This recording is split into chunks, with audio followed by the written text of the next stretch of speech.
Hello hi good morning. ಎಲ್ಲರೂ ಹೇಗಿದ್ದೀರಾ? I hope ಎಲ್ಲರೂ ಚೆನ್ನಾಗಿದ್ದೀರಾ ಅಂತ ಭಾವಿಸ್ತೀನಿ. Welcome back to Aditya hobby blogs. ಇದು ನಿನ್ನೆ ಮತ್ತು ಇವತ್ತಿನ ವಿಡಿಯೋ ಆಗಿರುತ್ತೆ. ಇವತ್ತು ಮಂಡೇ ಆಗಿರೋದ್ರಿಂದ ಎಲ್ಲರಿಗೂ ಹ್ಯಾಪಿ ಮಂಡೇ. ಆ್ಯಂಡ್ ಇವತ್ತು ಮಂಡೇ ಆಗಿರೋದ್ರಿಂದ ಇವತ್ತಿಂದ ನನ್ನ ಚಿಕ್ಕ ಮಗನಿಗೆ ಸ್ಕೂಲ್ ಸ್ಟಾರ್ಟ್ ಆಗ್ತಾ ಇದೆ. ಸೊ ಅದರಿಂದ ಮಾರ್ನಿಂಗ್ ಬೇಗ ಇದ್ದೆ. ನೈಟ್ ಫುಲ್ಲು ಮಳೆ ಹೂದಿದೆ. ಮನೆ ಎದುರುಗಡೆ ತೋಟ ಇರೋದ್ರಿಂದ ಹೇಳಿ ತೋಟ ಎಲ್ಲ ತುಂಬೋಗ್ಬಿಟ್ಟಿತ್ತು ಫುಲ್ಲು. ಅಂತಂದರೆ ಅಷ್ಟೊಂದು ಅಂದರೆ ಈ ಮೋರಿಲಿರೋ ಬರೋ ಕಸ ಎಲ್ಲ ಕೊಚ್ಕೊಂಡು ಹೋಗೋ ಲೆವೆಲ್ ಮಳೆ ಊದಿದೆ ಅನಿಸುತ್ತೆ. ಮೇ ಬಿ ಮಳೆ ಊದಿದ್ರಿಂದ ತುಂಬ ಗ್ರೀನಾಗಿ ಸಖತ್ತಾಗಿ ಕಾಣಿಸಿತ್ತು. ಮಾರ್ನಿಂಗ್ ಎದ್ದು ಈಚೆ ಬಂದು ನೋಡಿದ್ರೆ ನೋಡೋಕ್ಕೆ ಒಂಥರ ಖುಷಿ ಆಗುತ್ತೆ. ಆ್ಯಂಡ್ ಮಾಮೂಲಿ ಬೆಳಿಗ್ಗೆ ಬೇಗ ಎದ್ದಿದ್ದರಿಂದ ಹಾಲು ಬಿಸಿಗೆ ಇಟ್ಕೊಂಡು ನಾನು ಬಿಸಿನೀರು ಇಟ್ಕೊಂಡು ಬಿಸಿನೀರನ್ನ ಕುಡ್ಕೊಂಡೆ. ಮತ್ತು ಅವ್ನು ನನ್ನ ಚಿಕ್ಕ ಮಗನಿಗೆ ಟಿಫನ್ ಕಟ್ಟಬೇಕಿತ್ತಲ್ಲ, ಸೊ ಒಂಥರ ಚೆನ್ನಾಗಿರುತ್ತೆ ಅಂತ ಹೇಳಿ ತರಕಾರಿನ ಸ್ಟೀಮಲ್ಲಿ ಬೇಯಿಸ್ಕೊಳ್ಳೋಣ ಅಂತೇಳಿ ಹುಳ್ಳಿಕಾಯಿನೂ ಮತ್ತು ಇದು ಬೇಬಿಕಾರ್ನು ನಾನು ಕುಕ್ಕರ್ನಲ್ಲಿ ಅದು ಇಡ್ಲಿ ಪಾತ್ರೆಯಲ್ಲಿ ಸ್ಟೀಮಲ್ಲಿ ನಾನು ಬೇಯಿಸ್ಕೊಳ್ಳೋಣ ಅಂತ ಹೇಳಿ ಬೀನ್ಸು ಮತ್ತು ಬೇಬಿಕಾರ್ನು ಎರಡನ್ನೂ ಇಟ್ಟು ಅದಕ್ಕೆ ಸ್ವಲ್ಪ ಸಾಲ್ಟನ್ನ ಹಾಕಿ ಅದನ್ನು ಸ್ಟೀಮ್ ಮಾಡ್ಕೊಳ್ಳೋಣ ಅಂತೇಳಿ ಮುಚ್ಚಿಟ್ಕೊತಾ ಇದ್ದೀನಿ. ಅದ್ರ ಪಡೆಗೆ ಅದು ಬೇಕು ಅಂತ ಇರುತ್ತೆ ಅಂತೇಳಿ. ಇನ್ನು ಈ ಕಡೆ ನಾನು ಇವತ್ತು ಫ್ರೈಡ್ ರೈಸ್ ಮಾಡಬೇಕು ಅಂತ ಅಂದ್ಕೊಂಡಿದ್ದರಿಂದ ನಾನು ಒಂದು ಕುಕ್ಕರಲ್ಲಿ ರೈಸ್ ಇಟ್ಕೊತಾ ಇದ್ದೀನಿ. ನಾನು 2-3 ಲೋಟ ಅಕ್ಕಿ ಹಾಕ್ಕೊಂಡು ಅದಕ್ಕೆ 6 ಲೋಟ ನೀರು ಹಾಕ್ಕೊಂಡಿದ್ದೀನಿ. ನೀಟಾಗಿ ತೊಳ್ಕೊಂಡು ವಾಶ್ ಮಾಡ್ಕೊಂಡು ಎತ್ತಿಕೊಂಡು ಸ್ವಲ್ಪ ಉಪ್ಪು ಮತ್ತು ಸ್ವಲ್ಪ ಎಣ್ಣೆನ ಹಾಕ್ಕೊಂಡು ಅಂತಂದರೆ ಉದ್ದುದ್ರಾಗಿರುತ್ತೆ. ಅನ್ನ ಒಂದಕ್ಕೊಂದು ಅಂಟ್ಕೊಳ್ಳಲ್ಲ. ಆದ್ದರಿಂದ ಸೊ ನಾನು ಈ ಥರ ಮಾಡ್ಕೊತಾರ ಅಂಥದ್ದು ಮಾಡಿಕೊಂಡು ಲಿಫ್ಟ್ನ ಕ್ಲೋಸ್ ಮಾಡಿಕೊಂಡು ಅದನ್ನು 2 ವಿಸಿಲ್ ತೊಗೊತೀನಿ. ಅಷ್ಟರಲ್ಲಿ ಅದೆಲ್ಲ ಅನ್ನ ಕೂಗಿಸ್ಕೊಂಡು ಅನ್ನನ ಆರೋದಕ್ಕೆ ಅಂತ ಎತ್ತಿಕೊಂಡೆ. ಒಂದು ಸೈಡಲ್ಲಿ ಮತ್ತು ಬಾಣಲಿನ ಇಟ್ಕೊಂಡು ಸ್ವಲ್ಪ ಎಣ್ಣೆನ ಹಾಕ್ಕೊಂಡು ಸ್ವಲ್ಪ ಈರುಳ್ಳಿನ ಹಾಕ್ಕೊಂಡು ಫ್ರೈ ಮಾಡ್ಕೊತಾ ಇದ್ದೀನಿ. ಯಾಕೆಂದರೆ ಈರುಳ್ಳಿ ಇದಕ್ಕೆಲ್ಲ ಜಾಸ್ತಿ ಬೇಯೋಷ್ಟು ಏನಿರಲ್ಲ, ಅರ್ಧಂಬರ್ಧ ಬೆಂದರೆ ಸಾಕು. ಸೊ ಅದಕ್ಕೆ 3-4 ಹಸಿಮೆಣ್ಸಿನ್ಕಾಯಿ ಹಾಕ್ಕೊತಾ ಇದ್ದೀನಿ. ಮತ್ತು ಅದಕ್ಕೆ ನಾನು ಕ್ಯಾಪ್ಸಿಕಮ್ಮು, ಇದಕ್ಕೆ ಕ್ಯಾಬೇಜ್ನೂ ಆ್ಯಡ್ ಮಾಡ್ಕೊಬೇಕು. ಮೇಯ್ನ್ ಕ್ಯಾಬೇಜೇ, ಬಟ್ ಕ್ಯಾಬೇಜ್ ಹಾಕಿಲ್ಲ ನಾನು ಇದರಲ್ಲಿ. ಬಟಾಣಿ ಮತ್ತು ಕ್ಯಾರೆಟು ಬೀಟ್ರೋಟು ಕ್ಯಾರೆಟು ಮತ್ತು ಹುಳ್ಳಿಕಾಯಿನ ಹಚ್ಚಿಟ್ಕೊಂಡಿದ್ದೆ ನಾನು. ಎಲ್ಲ ನಾನು ಆಲ್ಮೋಸ್ಟ್ ನೈಟೇ ರೆಡಿ ಮಾಡಿ ಇಟ್ಕೊಂಡಿದ್ದಂಥದ್ದು. ನಾನು ಮಾರ್ನಿಂಗ್ ಕೆಲಸಕ್ಕೆ ಹೋಗ್ಬೇಕಾಗಿರೋದ್ರಿಂದ ನನಗೆ ಆವಾಗಲೇ ಮಾಡೋಕ್ಕಾಗಲ್ಲ. ಸೊ ಅದರಿಂದ ಎಲ್ಲ ನೈಟೇ ರೆಡಿ ಮಾಡಿ ಇಟ್ಕೊಂಡಿದ್ದೆ ನಾನು. ಬೆಳಗ್ಗೆ ಎದ್ದು ಬೇಗ ಮಾಡ್ಕೊಳ್ಳೋದಕ್ಕೆ ಈಸಿ ಆಯಿತು. ಸೊ ಎಲ್ಲನೂ ಬೆಳ್ಳುಳ್ಳಿನೂ ಅಷ್ಟೇ ಚಾಪ್ ಮಾಡಿ ಇಟ್ಕೊಂಡಿದ್ದಂಥದ್ದು ಎಲ್ಲನೂ ಬೇಯಿಸ್ಕೊಂಡು ಮತ್ತು ಅದಕ್ಕೆ ಸ್ವಲ್ಪ ವಿನೆಗರ್ ಹಾಕಿ ಮಿಕ್ಸ್ ಮಾಡಿಕೊಂಡು ಆರಿಸಿಟ್ಕೊಂಡಿದ್ದಂಥ ಅನ್ನನ ಅದಕ್ಕೆ ಹಾಕ್ಕೊಂಡು ಸ್ವಲ್ಪ ಪೆಪ್ಪರ್ ಪೌಡ್ರ್, ಅಂದರೆ ನಾನು ಫುಲ್ ಪೆಪ್ಪರ್ ಪೌಡ್ರಲ್ಲ, ಅದು ಜೀರಿಗೆ ಮೆಣಸು ಪೌಡ್ರನ್ನ ನಾನು ಪೌಡ್ರ್ ಮಾಡಿ ಇಟ್ಕೊಂಡಿದ್ದೆ, ಅದನ್ನು ಹಾಕ್ಕೊಂಡಿದ್ದೀನಿ. ಇದಕ್ಕೆ ಯಾವುದೇ ರೀತಿ ಟೇಸ್ಟ್ ಮಸಾಲ ಏನೂ ಹಾಕಿಲ್ಲ, ರುಚಿಯಾಗಿರುತ್ತೆ. ಸೊ ಹಾಕ್ಕೊಂಡು ಲಾಸ್ಟಲ್ಲಿ ಕೊತ್ತಂಬರಿ ಸೊಪ್ಪು ಹಾಕಿ ಮಿಕ್ಸ್ ಮಾಡ್ಕೊತಂದರೆ ಮುಗ್ದೋಯ್ತು, ಟಿಫನ್ ರೆಡಿ ಆಗುತ್ತೆ. ಸೊ ಇನ್ನು ನನ್ನ ಮಗನಿಗೆ ಈ ಬಾಕ್ಸ್ ಬೇಡ ಅಂತ ಹೇಳಿದ್ರು, ನನಗೆ ಇದೇ ಬೇಕೇ ಬೇಕು ಅಂತ ನಿನ್ನೆ ಹೋಗಿ ಮತ್ತೆ ತೆಗೆಸ್ಕೊಂಡ ಅವನು ನಿನ್ನೆ ವಿಶಾಲ್ ಮಾರ್ಟಲ್ಲಿ. ಸೊ ಅವನಿಗೆ ಸ್ವಲ್ಪ ಟಿಫನ್ ಕಟ್ಕೊತಾ ಇದ್ದೀನಿ.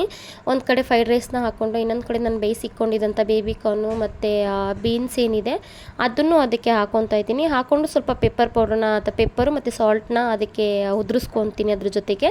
ಆ್ಯಂಡ್ ಅವನಿಗೆ ನಿನ್ನೆಯಿಂದನೂ ಜ್ವರ ಇದ್ದಿದ್ದರಿಂದ ಅವನು ನಿನ್ನೆ ಕಿವಿ ಫ್ರೂಟ್ಸ್ ತಗೊಂಡು ಬಂದಿದ್ವಿ. 2 ಡೇಸಿಂದ ಯಾಕೋ ಜ್ವರ ಬಿಟ್ಟು ಬರ್ತಾನೆ ಇತ್ತು ಅವನಿಗೆ. ದೆನ್ ಅಂತಂದ್ಬಿಟ್ಟು ಅದನ್ನು ಒಂದು ಸೈಡಲ್ಲಿ ಕಿವಿ ಫ್ರೂಟ್ಸ್ನೂ ಹಾಕಿ ಅದಕ್ಕೆ ಸ್ವಲ್ಪ ಸಾಲ್ಟ್ ಪೆಪ್ಪರ್ನ ಹಾಕಿ ಮಿಕ್ಸ್ ಮಾಡಿ ಅವನದು ಟಿಫನ್ ರೆಡಿ ಆಯಿತು. ಈ ಕಡೆ ಬಂದು ಅವ್ನು ಬೆಳಿಗ್ಗೆ ಅಂದರೆ 8 ಗಂಟೆಗೆ ಇತ್ತು. ಇವತ್ತು 8:05 ವ್ಯಾನಲ್ಲಿ ಬಿಡಬೇಕು ಅಂತ ಹೇಳಿದರು. ಆ್ಯಂಡ್ ನನ್ನ ದೊಡ್ಡ ಮಗ ಬೆಳಗ್ಗೆ ಎದ್ದ ತಕ್ಷಣ ಪಾಪ ಅವನಿಗೆ ರೆಡಿ ಮಾಡಿ ಟಿಫನ್ ತಿನ್ನಿಸಿ ಅವನಿಗೆ ಔಷಧಿ ಹಾಕಿ ಅವನಂಗೂ ಕಸಿ ಬಿಸಿ ಅಂತಿದ್ದ, ಒಂಥರ ಮಸ ಅಂತಿದ್ದ. ಆದರೂ ಅವನ್ನ ರೆಡಿ ಮಾಡಿ ಅವನ್ನ ಸ್ಕೂಲಿಗೆ ಕರ್ಕೊಂಡೋಗಿ ಬಿಡಬೇಕಾಗಿತ್ತು. ವ್ಯಾನ್ ಬರ್ತಾಯಿದೆ ಅಂತ ಹೇಳಿ ಕಾಲ್ ಬಂತು, ವ್ಯಾನ್ ಬರ್ತಿದ್ದೀನಿ 5 ಮಿನಿಟ್ಸಲ್ಲಿ ಬನ್ನಿ ಅಂತ ಹೇಳಿ.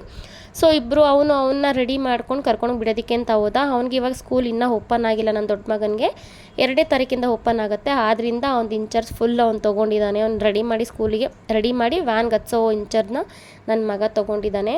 ಸೊ ಇವತ್ತಿನ ವಿಡಿಯೋ ಇದಾಗಿತ್ತು. ಮತ್ತು ನಿನ್ನೆ ಭಾನುವಾರ ಆಗಿದ್ದರಿಂದ ನಾನು ಹೇರ್ಗೆ ಒಂದು ಮಾಸ್ಕ್ನ ರೆಡಿ ಮಾಡ್ಕೊಳ್ಳೋಣ ಅಂತೇಳಿ, ಸಿರಮ್ ಥರ ರೆಡಿ ಮಾಡ್ಕೊಳ್ಳೋಣ ಅಂತ ಹೇಳಿ ತುಂಬ ದಿನ ಆಗಿತ್ತು ನಾನು ಹೇರ್ಗೆ ಸಿರಮ್ ಅಂದರೆ ಮಾಸ್ಕ್ ಯೂಸ್ ಮಾಡಿ.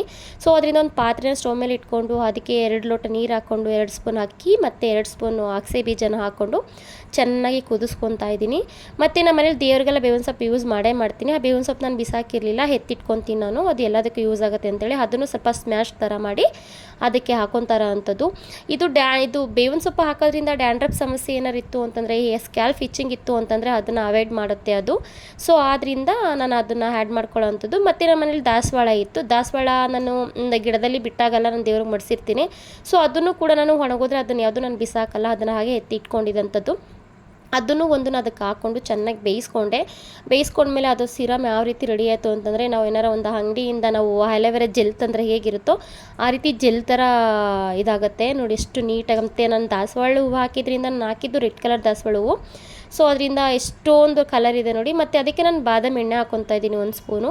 ನಿಮ್ಮ ಇಷ್ಟ, ನಿಮ್ಗೆ ಯಾವ ಆಯಿಲ್ನ ಬೇಕೋ ಆಯಿಲ್ನ ಅದಕ್ಕೆ ಆ್ಯಡ್ ಮಾಡ್ಕೊಬೋದು. ಆ್ಯಡ್ ಮಾಡಿಕೊಂಡು ನೀವು ಅದನ್ನು ಹಚ್ಕೊಬೋದು, ಅಪ್ಲೈ ಮಾಡ್ಕೊಬೋದು ಸ್ಕ್ಯಾಲ್ಫ್ಗೆ. ಮತ್ತು ಫುಲ್ಲು ರೆಡಿಯಾಗಿದೆ. ಮತ್ತು ನನ್ನ ಕೂದಲೆಲ್ಲ ತುಂಬ ಅಂದರೆ ತುಂಬ ಡ್ರೈ ಆಗೋಗ್ಬಿಟ್ಟಿದೆ ನನ್ನ ಕೂದಲು. ಆ್ಯಂಡ್ ನಂದು ಏನಪ್ಪ ಅಂತಂದರೆ ಲೆಂತ್ ಇದ್ದಾಗ ನನಗೆ ಮೇಂಟೈನ್ ಮಾಡೋಕ್ಕಾಗಲ್ಲ ಅಂತ ಹೇಳಿ ಕಟ್ ಮಾಡಿಸ್ಬಿಟ್ಟೆ. ಕಟ್ ಮಾಡಿಸಿದ್ಮೇಲೆ ಗೊತ್ತಾಗ್ತಾ ಇದೆ ನಾನು ಯಾಕಾದರೂ ಕಟ್ ಮಾಡಿಸೋದನ್ನ ಹೇರ್ನ ಅಂತ ನನಗೆ ಒಂಥರ ಬೇಜಾರಾಗ್ತಾಯಿದೆ. ಆ್ಯಂಡ್ ಇರಲಿ ಪರವಾಗಿಲ್ಲ ಅಂತೇಳಿ ಅದು ಗ್ರೋತ್ ಆಗೋದಕ್ಕೆ ಏನೆಲ್ಲ ಮಾಡೋದಕ್ಕೆ ಸಾಧ್ಯನೋ ಅದನ್ನೆಲ್ಲ ಮಾಡ್ಕೊತಾ ಇದ್ದೀನಿ. ನೀಟಾಗಿ ಎಲ್ಲ ಕಡೆ ಸ್ಕ್ಯಾಲ್ಫಿಗೂ ನೀಟಾಗಿ ಹಚ್ಕೊಂಡು ಮತ್ತು ಅದನ್ನು ನೀಟಾಗಿ ಮಸಾಜ್ ಮಾಡಿಕೊಂಡು ಎತ್ತಿ ನೀಟಾಗಿ ಕಟ್ಕೊಂಡೆ. ಆ್ಯಂಡ್ ಅದು ನೀಟಾಗಿ ಮಸಾಜ್ ಮಾಡಿದ್ಮೇಲೆ ಒಂದು ಹಾಫ್ ಆನ್ ಅವರ್ ಬಿಟ್ಟು ಹೇರ್ ವಾಶ್ ಮಾಡಬೇಕಾಗತ್ತೆ. ಜಾಸ್ತಿ ಹೊತ್ತೇನು ಬೇಕಾಗಿಲ್ಲ, ಯಾಕೆಂದರೆ ಜಾಸ್ತಿ ಹೊತ್ತಾದಷ್ಟು ಫುಲ್ಲು ಡ್ರೈ ಆಗಿಬಿಟ್ರೆ ಅದು ನಾವು ಉಜ್ಜುವಾಗ ಕೂದಲೆಲ್ಲ ಉದ್ರೋಗ್ಬಿಡುತ್ತೆ. ಅದನ್ನು ಕೂಡ ಅಷ್ಟೇ ಸ್ಮೂತಾಗಿ ಹ್ಯಾಂಡಲ್ ಮಾಡಬೇಕು. ಇನ್ನು ನಾನು ಸ್ನಾನಗಿನೆಲ್ಲ ಮಾಡಿ ಪೂಜೆ ಮುಗಿಸ್ಕೊಂಡೆ. ಇನ್ನು ಅಯ್ಯಪ್ಪ ಸ್ವಾಮಿಯಿಂದ ಪ್ರಸಾದ ಎಲ್ಲ ತೊಗೊಂಡು ಬಂದಿದ್ರಲ್ಲ, ಸೊ ಅದನ್ನು ಓಪನ್ ಮಾಡಬೇಕಿತ್ತು. ಸೊ ಆದ್ದರಿಂದ ಭಾನುವಾರ ಇತ್ತು, ಎಲ್ಲ ಮುಗಿಸ್ಕೊಂಡೆ. ಆ್ಯಂಡ್ ಈ ಸಲ ಅಂತಂದರೆ ಅಕ್ಕಿನೂ ತುಂಬಾ ಕಡಿಮೆ ಇತ್ತು, ತುಪ್ಪನೂ ತುಂಬಾ ಕಮ್ಮಿ ತೊಗೊಂಡು ಬಂದಿದ್ರು. ಅಂದರೆ ನಾವು ತುಪ್ಪದ ಕಾಯಿ ತುಂಬಿಸಿರಲಿಲ್ಲ ಈ ಸರಿ. ಸೊ ನಾನು ಇಲ್ಲಿ ಒಂದು ಪಾತ್ರೆಗೆ ನಾನು ಬೆಲ್ಲನ ಹಾಕಿ ಕರಗಿಸ್ಕೊತಾ ಇದ್ದೀನಿ. ಅದು ಅಕ್ಕಿ ತಂದಿದ್ರಲ್ಲ, ಅಕ್ಕಿಗೆ ನಾನು ಪೊಂಗಲ್ ಮಾಡೋಣ ಅಂತೇಳಿ ಮಾಡ್ಕೊತಾರೋ ಅಂಥದ್ದು. ಯಾಕೆಂದರೆ ಬೆಲ್ಲದಲ್ಲಿ ಕಲ್ಲು ಮತ್ತು ಅದ್ರ ಕಸ ಎಲ್ಲ ಅಂತ ಹೇಳಿ ನಾನು ಸೋರಿಸ್ಕೊಳ್ಳೋ ಅಂಥದ್ದು. ಬೇಕಿದ್ರೆ ನೀವೇ ನೋಡಿ ಎಷ್ಟು ಕಸ ಇದೆ ಅದರಲ್ಲಿ ಅಂತ. ಮತ್ತು ಅದರಲ್ಲಿ ಮುಂಚೆ ನಾವು ಬೆಲ್ಲ ಯೂಸ್ ಮಾಡ್ತಿದ್ವಲ್ಲ, ನಾವು ಹಳ್ಳಿನಲ್ಲಿದ್ದಾಗ ಆ ಥರ ಬರಲ್ಲ ಈ ನಡುವೆ ಬೆಲ್ಲಗಳು. ಆ್ಯಂಡ್ ಅವರು ತುಪ್ಪನ ಇದರಿಂದ ಶಬರಿಮಲೆ ಅಯ್ಯಪ್ಪನಿಂದ ತುಪ್ಪದ ಕಾಯಿದಿಂದ ತುಪ್ಪ ತೊಗೊಂಡು ಬಂದಿದ್ರು. ಅದೇ ತುಪ್ಪನ ಹಾಕಿ ನಾನಿಲ್ಲಿ ಸ್ವೀಟ್ ಪೊಂಗಲ್ ಮಾಡ್ಕೊಳ್ಳೋಣ ಅಂತ ಮಾಡ್ಕೊತಾ ಇದ್ದೀನಿ. ಒಂದು ಕುಕ್ಕರ್ನ ಇಟ್ಕೊಂಡಿದ್ದೀನಿ, ಚಿಕ್ಕ ಕುಕ್ಕರ್ನ. ಅದಕ್ಕೆ ತುಪ್ಪ ಹಾಕಿ ಗೋಡಂಬಿ ಹಾಕಿ ಫ್ರೈ ಮಾಡಿಕೊಂಡು ಹೆಸರುಬೇಳೆನೂ ಹಾಕಿ ಫ್ರೈ ಮಾಡಿಕೊಂಡೆ. ಮತ್ತು ತಂದಿದ್ದ ಅಕ್ಕಿ ಏನಿದೆ ಅಕ್ಕಿನ ತೊಳೆದಿಟ್ಕೊಂಡಿದ್ದಂಥದ್ದು. ಅಕ್ಕಿನೂ ಬೆಲ್ಲದ ನೀರನ್ನು ಹಾಕಿ ನೀಟಾಗಿ ಮಿಕ್ಸ್ ಮಾಡಿಕೊಂಡು ಈಗ ಅದಕ್ಕೆ ಲಿಫ್ಟ್ನ ಕ್ಲೋಸ್ ಮಾಡಿಕೊಂಡು ಒಂದು 2ರಿಂದ 3 ವಿಸಿಲ್ ಕೂರಿಸ್ಕೊಂಡ್ರೆ ಸ್ವೀಟ್ ಪೊಂಗಲ್ ಆಗೋಗ್ಬಿಡುತ್ತೆ ಅಂತೇಳಿ ಮಾಡ್ತಾ ಇರೋವಂಥದ್ದು. ಮತ್ತು ಇದಕ್ಕೆ ನಾನು ಹಸಿ ತೆಂಗಿನಕಾಯಿನ ಹಾಕ್ತಾಯಿದ್ದೀನಿ. ಹಸಿ ತೆಂಗಿನಕಾಯಿ ಹಾಕೋದ್ರಿಂದ ಅದು ತುಂಬ ಚೆನ್ನಾಗಿರುತ್ತೆ. ಕೊಬ್ಬರಿನೂ ಹಾಕ್ಕೊಬೋದು, ಇಲ್ಲಾಂದರೆ ತೆಂಗಿನಕಾಯಿನ ಹಾಗೆ ಹೆಚ್ಚಿ ಹಾಕೊಬೋದು ನೀವು, ಅದು ನಿಮಗೆ ಬಿಟ್ಟಿದ್ದು.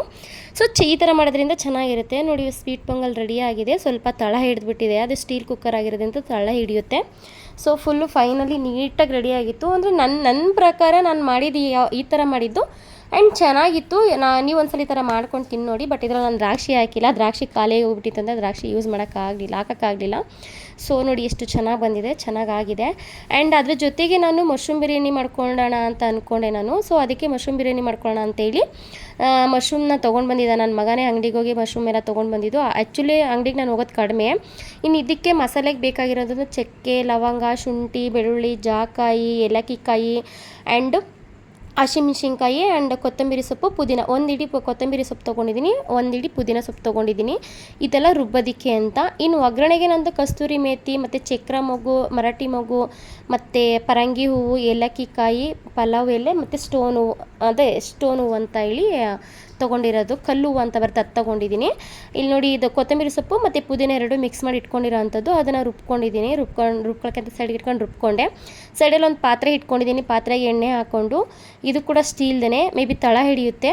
ಆ್ಯಂಡ್ ನಾನು ಹೇಳಿದ್ನಲ್ಲ ಆವಾಗಲೇ ಡ್ರೈ ಇಂಗ್ರೀಡಿಯೆಂಟ್ಸ್ ಎಲ್ಲ ಹಾಕಿ ಅದ್ರ ಜೊತೆಗೆ ಸ್ವಲ್ಪ ಗೋಡಂಬಿನೂ ಹಾಕ್ಕೊಂಡಿದ್ದೀನಿ. ಇದು ನಾನ್ ವೆಜ್ ಬಿರಿಯಾನಿ ಮಾಡಿದಾಗ ಏನಿರುತ್ತೋ, ಯಾವ ರೀತಿ ಫ್ಲೇವರ್ ಇರುತ್ತೋ ಸೇಮ್ ಅದೇ ಫ್ಲೇವರ್ ಬರುತ್ತೆ. ಆ್ಯಂಡ್ ಅದ್ರ ಜೊತೆಗೆ ಸ್ವಲ್ಪ ಈರುಳ್ಳಿನ ಹಾಕ್ಕೊತಾ ಇದ್ದೀನಿ. ನಮ್ಮದು ದಪ್ಪದ 2 ಈರುಳ್ಳಿನ ಹಚ್ಕೊಂಡಿರೋ ಅಂಥದ್ದು. ಯಾಕೆಂದರೆ ನಮಗೆ ಅಪ್ಪ ಇಲ್ವಲ್ಲ ಇವಾಗ, ಆದ್ದರಿಂದ ನಾನು ನೈಟೇ ರೆಡಿ ಮಾಡ್ಕೊತೀನಿ ಈ ನಡುವೆ. ಸೊ ನೋಡಿ, ಎಲ್ಲ ಫ್ರೈ ಆಗಿದೆ ನೀಟಾಗಿ. ಈ ರೀತಿ ನೀವು ಈರುಳ್ಳಿನ ಫ್ರೈ ಮಾಡ್ಕೊತಂದ್ರೆ, ನೀವು ಈರುಳ್ಳಿ ಎಷ್ಟು ಫ್ರೈ ಮಾಡ್ಕೊತಾರೆ ಅಷ್ಟು ಚೆನ್ನಾಗಿ ಬರುತ್ತೆ. ಯಾವುದೇ ಮಸಾಲೆ ಪಲಾವ್ ಆಗಿರ್ಬೋದು, ಲೈಕ್ ಬಿರಿಯಾನಿ ಆಗಿರ್ಬೋದು, ಏನೇ ಆದರೂ ಆ ಥರ ಬರುತ್ತೆ. ಆ್ಯಂಡ್ ಇದಕ್ಕೆ ಹಚ್ಚಿಟ್ಕೊಂಡಿರೋಂಥ ಈ ಮಶ್ರೂಮ್ನ ನಾನು ವಿನೆಗರ್ ಹಾಕಿ ಸ್ವಲ್ಪ ಸಾಲ್ಟ್ ಹಾಕಿ ತೊಳ್ಕೊಂಡಿರೋ ಅಂಥದ್ದು, ಬೆಚ್ಚಗಿರೋ ನೀರಲ್ಲಿ ತೊಳ್ಕೊಂಡಿರೋ ಅಂಥದ್ದು. ಇದಕ್ಕೆ ಇವಾಗ ನಾವು ಒಗ್ಗರಣೆಗೆ ಹಾಕ್ತಾಗ ಯಾವುದೇ ರೀತಿ ನೀರು ಹಾಕೋದು ಬೇಡ, ಅದರಲ್ಲೇ ನೀರು ಇಟ್ಕೊಳ್ಳುತ್ತೆ ನೋಡಿ. ಎಷ್ಟು ಚೆನ್ನಾಗಿ ನೀರು ಇಟ್ಕೊಂಡ್ಬಿಟ್ಟಿದೆ. ಅಷ್ಟು ಉಪ್ಪು ಹಾಕಿ ಬೇಯಿಸ್ಕೊಂಡಿರೋ ಅಂಥದ್ದು. ಇನ್ನು ನಾನು ರುಬ್ಬಿಟ್ಕೊಂಡಿರೋಂಥ ಮಸಾಲೆ ಇದೆಲ್ಲ, ಆ ಮಸಾಲೆನೂ ಅದಕ್ಕೆ ಹಾಕ್ಕೊತಾ ಇದ್ದೀನಿ. ಅಷ್ಟು ಅಂತಂದರೆ ಅದು ಮಸಾಲೆ ಹಾಕ್ತಿದ್ದಂಗೆ ಘಮ ಅಂತ ಇರುತ್ತೆ. ಅಷ್ಟೊಂದು ಚೆನ್ನಾಗಿರುತ್ತೆ. ಫ್ಲೇವರು ಕೂಡ ಅಷ್ಟೇ ಚೆನ್ನಾಗಿರುತ್ತೆ. ನೀವು ಒಂದ್ಸಲ ಟ್ರೈ ಮಾಡಿ, ತುಂಬ ಅಂದರೆ ತುಂಬ ಚೆನ್ನಾಗಿ ಬರುತ್ತೆ ಇದು. ಯಾಕೆ ಅಂತಂದರೆ ನಾವು ಇದು ಮಶ್ರೂಮ್ ಬಿರಿಯಾನಿ ಅಂತಂದರೆ ಕೇಳೋದೇ ಬೇಡ. ಅಷ್ಟೊಂದು ಚಿಕನ್ ಬಿರಿಯಾನಿನಲ್ಲಿ ಏನು ಫ್ಲೇವರ್ ಇರುತ್ತೋ, ಟೇಸ್ಟ್ ಇರುತ್ತೋ ಅದೇ ಟೇಸ್ಟ್ ಬರುತ್ತೆ. ಆ್ಯಂಡ್ ಇದಕ್ಕೆ ನಾನು ತೆಂಗಿನಕಾಯಿ ಹಾಲು ಹಾಕ್ಕೊತಾ ಇದ್ದೀನಿ. ನಾನು ಚಿಕನ್ ಬಿರಿಯಾನಿ ಮಾಡಿದ್ರೆ ಅದಕ್ಕೆ ನಾನು ಚಿಕನ್ ಬಿರಿಯಾನಿಗೆಲ್ಲ ನಾನು ತೆಂಗಿನಕಾಯಿ ಹಾಲೆಲ್ಲ ತೆಂಗಿನಕಾಯಿ ಇರ್ಬೋದು, ತೆಂಗಿನಕಾಯಿ ಹಾಲಾಗಿರ್ಬೋದು ಯೂಸ್ ಮಾಡಲ್ಲ. ಆ್ಯಂಡ್ ರುಚಿಗೆ ತಕ್ಕಷ್ಟು ಉಪ್ಪು ಹಾಕ್ಕೊಂಡಿದ್ದೀನಿ. ಆ್ಯಂಡ್ ಮುಚ್ಚಿಟ್ಕೊಂಡ್ಬಿಡ್ತು ಅಂತ ಅಂದರೆ ಅದು ಕುದೀತಾ ಇರುತ್ತೆ. ಅದು ಕುದಿಯೋ ಟೈಮಲ್ಲಿ ನಾವು ಅಕ್ಕಿನ ಹಾಕ್ಕೊಬೇಕಾಗತ್ತೆ. ನಾವು ಇದಕ್ಕೆ ಎಷ್ಟು ನೀರು ಬೇಕೋ ಅಷ್ಟು ನೀರು ನೋಡಿ ಹಾಕ್ಕೊಬೇಕಾಗತ್ತೆ ನಾವು. ಆಮೇಲೆ ಅಕ್ಕಿ ಹಾಕ್ದಾಗ್ಲೂ ನಾವು ಹಾಕಬೇಕಾಗಿರುತ್ತಲ್ಲ. ಸೊ ಆದ್ದರಿಂದ ಇವಾಗ ಅದನ್ನು ಮತ್ತೆ ಮುಚ್ಚಿ ಇಟ್ಬಿಟ್ರೆ ಅದು ಚೆನ್ನಾಗಿ ಬೇಯುತ್ತೆ. ಆಮೇಲೆ ಟೊಮೆಟೊ ಹಾಕ್ಕೊಂಡು ಬೇಯುತ್ತೆ. ಆಮೇಲೆ ಎತ್ಬಿಟ್ಟು ನಾವು ಒಂದು ಆಮೇಲೆ ನಾನು ಮತ್ತೆ ಇದಕ್ಕೆ ಅಕ್ಕಿನ ನಾನು 3 ಲೋಟ ಅಕ್ಕಿನ ನಾನು ತೊಳೆದು ನೆನೆಸಿಟ್ಕೊಂಡಿರೋ ಅಂಥದ್ದು ಒಂದು ಕಾಲು ಗಂಟೆ ಇಲ್ಲಾಂದ್ರೆ 10 ನಿಮಿಷ ಇಲ್ಲ 5 ನಿಮಿಷ ನಿಮ್ಮ ಅನುಕೂಲ. ನಿಮ್ಗೆ ಹೆಂಗಾಗುತ್ತೋ ಆ ರೀತಿ ಇಟ್ಕೊಳ್ಳಿ. ಇದು ಸ್ವಲ್ಪ ಹಳೆ ಅಕ್ಕಿ ಆಗಿರೋದ್ರಿಂದ ನಾನು ಸ್ವಲ್ಪ ಒಂದು 10 ನಿಮಿಷ ಅಷ್ಟು ನಾನು ಅದನ್ನು ನೆನೆಸಿಟ್ಕೊಂಡಿದ್ದಂಥದ್ದು. ಆ್ಯಂಡ್ ಅದನ್ನು ಅದ್ರೊಳಗೆ ಹಾಕ್ಕೊಂಡು ನಾನು ಅದನ್ನೆಲ್ಲ ನೀಟಾಗಿ ನೀಟಾಗಿ ಮಿಕ್ಸ್ ಮಾಡ್ಕೊತಾ ಇದ್ದೀನಿ. ಇವಾಗ ಅದಕ್ಕೆ ಸಮ ಪ್ರಮಾಣದಲ್ಲಿ ನಾವು ಏನು ಅಕ್ಕಿ ಹಾಕಿರ್ತೀವೋ ಏನಿದಿರುತ್ತೋ ಆಲ್ರೆಡಿ ಅದರಲ್ಲಿ ನೀರಿರುತ್ತೆ. ಮಶ್ರೂಮಲ್ಲೂ ನೀರು ಇರೋದ್ರಿಂದ ನೀರು ನೋಡ್ಕೊಂಡು ಹಾಕಬೇಕಾಗುತ್ತೆ. ಸ್ವಲ್ಪ ಕಡಿಮೆನೇ ಹಾಕ್ಕೊಳ್ಳಿ. ಸೊ ಅದೆಲ್ಲ ಚೆನ್ನಾಗಿ ಕುದೀಲಿ ಅಂತ ಹೇಳಿ ಅದನ್ನು ಒಂದು ಮುಚ್ಚಿಟ್ಬಿಡ್ತು ಅಂತ ಅಂದರೆ ಪಲಾವ್ ರೆಡಿಯಾಗಿ ಹೋಗ್ಬಿಡುತ್ತೆ. ಅಂದರೆ ಮಶ್ರೂಮ್ ಬಿರಿಯಾನಿ ರೆಡಿ ಆಗುತ್ತೆ. ಆ್ಯಂಡ್ ಅದೊಂಚೂರು ಕುದೀತಾ ಇದ್ದಂಗೆ ನಾವೇನು ಮಾಡಬೇಕು, ಅದಕ್ಕೆ ಹಚ್ಚಿಟ್ಕೊಂಡಿರೋಂಥ ಒಂದೇ ಒಂದು ಟೊಮೆಟೊನ ಹಾಕ್ಕೊಬೇಕು. ಅದನ್ನು ಮಿಕ್ಸ್ ಮಾಡಿಕೊಂಡು ಅದನ್ನು ಮುಚ್ಚಿಟ್ಬಿಟ್ರೆ ಮಶ್ರೂಮ್ ಬಿರಿಯಾನಿ ರೆಡಿ ಆಗುತ್ತೆ. ನನ್ನ ಮಗ ಹೇಳ್ತಾ ಇದ್ದ, ಅಮ್ಮ ಘಮ ಅಂತ ಇದೆಯಮ್ಮ, ಹೆಂಗೇರು ಮಾಡ್ತಿದ್ರೆ ಅದರೊಳಗೆ ಒಂದು ಅರ್ಧ ಕೆಜಿ ಚಿಕನ್ ತಂದು ಹಾಕ್ಬಿಡಿ ಅಮ್ಮ ಅಂತ ಹೇಳ್ತಾ ಇದ್ದ. ಸೊ ಮನೇಲಿ ಪ್ರಸಾದ ಇರೋದ್ರಿಂದ ನಾವು ಯಾವುದೇ ರೀತಿ ನಾನ್ ವೆಜ್ ಮಾಡೋಕ್ಕಾಗಲ್ಲ. ಇನ್ನು ಮಂಗಳವಾರ ಅಥವಾ ಬುಧವಾರ ಮಾಡ್ಕೊಡ್ತೀನಿ ಬಿಡಪ್ಪ ಅಂತ ಹೇಳಿ ನಾನು ಇದು ಮಾಡ್ತಾ ಇದ್ದಂಥದ್ದು. ಮುಚ್ಚಿಟ್ಟ ಮೇಲೆ ನೋಡಿ ಯಾವ ರೀತಿ ಆಗಿದೆ.